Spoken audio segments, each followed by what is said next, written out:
샬롬, 샬롬, 샬롬, 샬롬, 샬롬, 샬롬. 내니 두려워 말아라. 나의 아들, 나의 딸아. 안심하라. 샬롬, 샬롬, 샬롬, 샬롬, 샬롬, 샬롬. 나의 평안을 주노라. 세상과는 다른 평안 두려워 마라. 샬롬.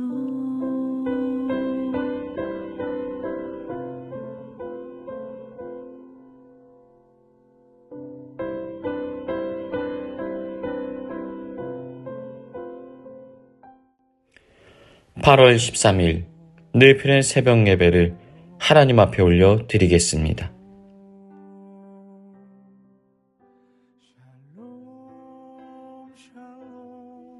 로마서 4장 1절부터 9절까지의 말씀을 함께 나누겠습니다. 로마서 4장 1절부터 9절. 그런즉 육신으로 우리 조상인 아브라함이 무엇을 얻었다 하리요? 만일 아브라함이 행위로서 의롭다 하심을 받았으면 자랑할 것이 있으려니와 하나님 앞에서는 없느니라. 성경이 무엇을 말하느냐? 아브라함이 하나님을 믿음에 그것이 그에게 의로 여겨진 바 되었느니라.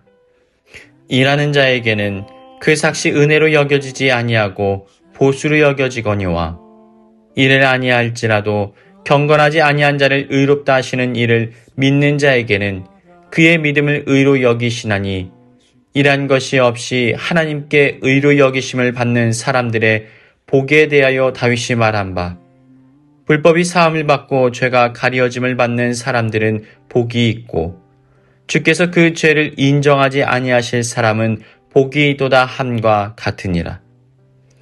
그러즉 이 복이 할례자에게냐 혹은 무할례자에게도냐? 무릇 우리가 말하기를 아브라함에게는 그 믿음이 의로 여겨졌다 하노라. 아멘. 오늘 본문 로마서 4장은 복음이 과연 무엇인지에 대하여 우리에게 알려주는 말씀입니다. 우리는 어떻게 하나님 앞에서 의롭다 하심을 얻을 수가 있습니까? 세상은 이렇게 말합니다. 착하게 살면 된다. 선행을 많이 하면 된다. 하지만 사도 바울은 오늘 본문 속에서 두 가지 인물을 들어 우리에게 복음을 설명하고 있습니다. 그들은 바로 아브라함과 다윗이었습니다. 구약 성경을 살펴보면 아브라함과 다윗을 빼놓을 수가 없습니다. 그들은 하나님 앞에 특별하게 은혜를 받았던 인물들이었습니다. 그리고 그들의 계보를 통하여서 이스라엘 민족들이 하나님의 은혜를 누리고 살아가게 됩니다. 그들의 신앙의 뿌리가 되는 두 인물들을 통하여서 복음을 설명했던 것입니다. 바울은 오늘 본문에서 가장 먼저 질문합니다. 아브라함이 어떻게 의롭다 하심을 얻었느냐는 것입니다. 그리고 이어서 그는 답변합니다. 아브라함이 의롭다 하심을 받은 것은 행위를 잘해서가 아니라 믿음 때문이었다라는 것입니다. 그들의 조상 아브라함의 육신적인 태도를 살펴보면 아무것도 받을 수 없는 자격 없는 자라는 것입니다. 실제로 우리는 성경 속에서 아브라함의 모습을 발견하게 됩니다. 그의 인간적인 실패와 실수의 모습들을 많이 보게 되어집니다. 그런데 어떻게 믿음의 조상으로 인정을 받을 수가 있단 말입니까? 성경은 이렇게 말씀합니다. 창세기 15장 6절. 아브라함이 하나님을 믿음에 그것이 그에게 의로 여겨졌다. 어떻게 아브라함이 하나님의 은혜를 누릴 수 있게 되었습니까? 자신의 행위로 구원을 받은 것이 아니라 하나님을 믿고 의지했기 때문이었습니다. 그의 부족함과 연약함을 감추어 주시고 의롭게 하실 하나님을 기대하고 소망했기 때문에 그는 하나님의 마음에 합한 자가 되었습니다. 그는 죄인이었습니다. 연약합니다. 그럼에도 불구하고 그는 하나님의 거룩한 성품에 참여한 자가 되었습니다. 왜냐하면 하나님께서 이 땅에 오셔서 인류의 모든 죄를 사하시고 거룩하고 온전케 하실 그 날을 고대하며 주님 앞에 나아갔기 때문이었습니다. 그것이 바로 아브라함의 믿음이었다고 성경은 말합니다. 하나님께서는 그러한 그의 믿음을 의로 여기셨던 것입니다. 사랑하는 여러분, 아브라함이 믿음의 조상이 되었던 것은 우리에게 큰 위로와 소망이 됩니다. 거룩한 삶을 살아서가 아니라 하나님의 은혜를 믿었기 때문에 하나님께서 그를 자격 있는 자로 세우셨다라는 것입니다.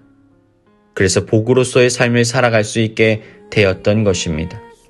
그렇다면 우리에게도 이러한 은혜의 자격은 언제나 열려 있습니다. 이제 바울은 또 다른 인물을 들어 복음을 설명하고자 합니다. 바로 다윗입니다. 하나님의 마음에 합한 자 다윗. 그런데 다윗은 정말 하나님의 마음에 합한 자로서 삶을 살아갔습니까? 다윗의 일생을 가만히 살펴보십시오. 때때로 다윗은 하나님의 성품과는 관련 없는 삶을 살아가기도 합니다. 밧세바를 취하기 위하여 남편이었던 우리아를 전장으로 보내 죽이는 일을 마다하지 않습니다. 그리고 밧세바를 취하는데 아무런 양심의 거리낌조차 받지 않습니다. 어떻게 그가 의롭다 하심을 얻을 수가 있단 말입니까? 그런데 다윗은 자신의 인생을 돌아보며 이렇게 고백합니다. 하나님께서 그 연약한 죄와 허물의 모습들을 다 덮어주셨다라는 것입니다. 불법이 사함을 받고 죄가 가려짐을 받는 사람은 복이 있도다. 주께서 그 죄를 인정하지 아니하실 사람은 복이 있다. 하나님께서 자신의 연약한 죄와 허물의 모습들을 모두 덮어주셨다라는 것입니다. 그런데 더 나아가 이 다윗의 고백은 우리에게 이렇게 해석될 수도 있습니다.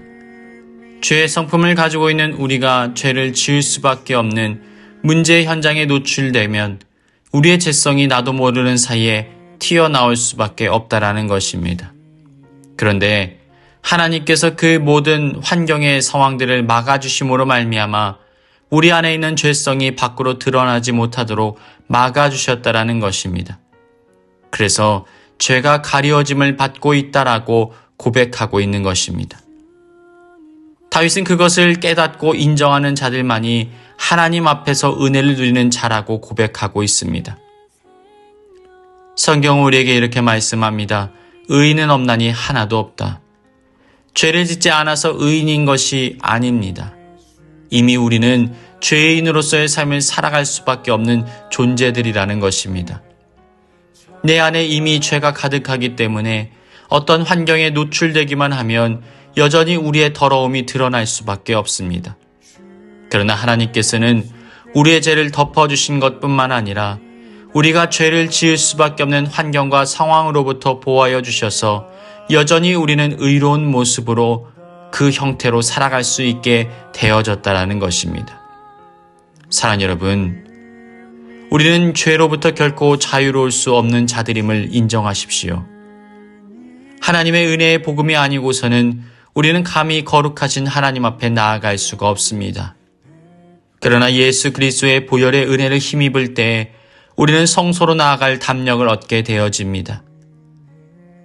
우리의 행위로서가 아니라 믿음으로 의롭다 하심을 얻을 수 있음을 인정하십시오. 믿음은 우리의 모든 죄악에서 건져주시는 하나님의 약속을 신뢰하는 것입니다. 그리고 의롭다 하심을 얻는다라는 것은 우리가 아무런 죄를 짓지 않는다라는 것이 아니라 죄의 문제를 해결받음으로 자격 없는 존재가 하나님의 자녀가 되었음을 말하고 있는 것입니다. 사랑하는 여러분, 이제 십자가의 주님을 바라보십시오. 왜 그분이 피를 흘리셔야만 했습니까? 우리의 연약함, 우리의 죄된 성품, 우리의 죄악으로 말미암아 그분이 대신 피를 흘리셔야만 했습니다. 죄의 삭은 사망이기 때문에 우리를 살리기 위하여 그가 피를 흘리고 죽으셔야만 했던 것입니다. 오직 의인은 믿음으로 말미암아 살리라. 오늘 이 믿음 안에 의롭다 하심을 얻고 죄 사함의 복을 누리고 하나님의 자녀로 이 땅을 살아가는 복된 삶이 되시길 주님의 이름으로 축원합니다. 사랑의 주님, 우리는 은혜 받을 어떠한 자격도 없는 존재임을 고백합니다. 이제는 예수 그리스도의 보혈로 우리를 덮어주시고 우리를 거룩하게 하시고 새롭게 하여 주옵소서. 죄를 기억하지 않으시는 은혜의 복, 죄에 노출되지 않도록 우리를 지켜주시는 은혜의 복, 그 복을 누리며 믿음으로 살아가는 하나님의 자녀들 되게 하여 주옵소서. 예수님의 이름으로 기도합니다. 아멘.